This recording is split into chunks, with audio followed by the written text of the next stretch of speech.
ಮಧ್ಯರಾತ್ರಿ ನಮ್ಮ ದೊಮ್ಲೂರಲ್ಲಿ ಈ ತರದೊಂದು ವೆನ್ಪೊಂಗಲ್ ಸಿಗುತ್ತಂತ ಎಕ್ಸ್ಪೆಕ್ಟ್ ಮಾಡಿರ್ಲಿಲ್ಲ. ಇಲ್ಲಿನ ಪುದೀನ ಸಾಗು ದೋಸೆ ಅಂತೂ ಅಲ್ಟಿಮೇಟ್ ಆಗಿರುತ್ತೆ. ಪ್ರತಿಯೊಂದು ಐಟಮ್ ಕೂಡ ಸೌದೆ ಒಲೆನ ಬಳಸಿ ಇಲ್ಲಿ ಅಡಿಗೆನ ಮಾಡ್ತಾರೆ. ಯಾವ್ದಪ್ಪ ಈ ಜಾಗ ಅಂತ ನಿಮ್ಗೆ ಆಲ್ರೆಡಿ ಗೊತ್ತಾಗಿರುತ್ತೆ.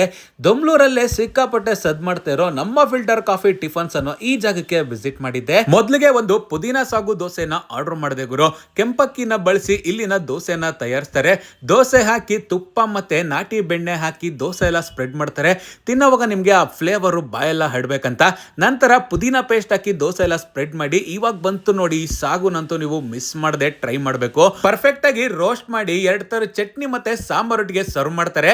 ಇನ್ನ ಇಲ್ಲಿನ ಟಾಪ್ ಸೆಲ್ಲಿಂಗ್ ಅಂದ್ರೆ ಈ ವೆನ್ಪೊಂಗಲ್ ಅಂದ್ರೆ ತಪ್ಪಾಗೋದಿಲ್ಲ. ಮೊದ್ಲಿಗೆ ಈ ದೋಸೆನ ಟ್ರೈ ಮಾಡ್ಬೇಕಂತ ಬಹಳನೇ ಟೆಂಪ್ಟ್ ಆಗ್ತಾ ಇತ್ತು. ಕ್ರಿಸ್ಪಿ ಆಗಿರೋ ಟೆಕ್ಸ್ಚರ್ ಸಾಗು ಜೊತೆ ಚಟ್ನಿನ ಡಿಪ್ ಮಾಡ್ಕೊಂಡು ತಿನ್ ನೋಡಿ ಪಕ್ಕಾ ಫಿದಾಗೋಗ್ತೀರಾ ಟೇಸ್ಟ್ಗೆ. ಆಮೇಲೆ ಇವರ ವೆನ್ಪೊಂಗಲ್ ಅಂತೂ ಟಾಪ್ ನಾಚ್. ಅದ್ರಲ್ಲೂ ಆ ತುಪ್ಪ ಫ್ಲೇವರ್ ಇರೋ ಕಡೆ ಗೋಡಂಬಿ ಎಲ್ಲ ಬಿದ್ದಿರುತ್ತೆ. ತಿಂತಾ ಇದ್ರೆ ಫಿದಾ ಬಿಡ್ಬೇಕು.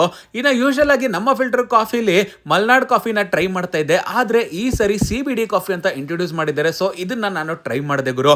ಕುಡಿದ್ಮೇಲೆ ನನಗಂತೂ ಸಿಕ್ಕಾಪಟ್ಟೆ ಇಷ್ಟ ಆಯ್ತು. ವರ್ತ್ ಟ್ರೈಂಗ್ ಅಂತ ಹೇಳ್ಬೋದು. ದೊಮ್ಲೂರ್ ಕಡೆ ಇದ್ರೆ ಮಿಸ್ ಮಾಡದೆ ವಿಸಿಟ್ ಮಾಡಿ.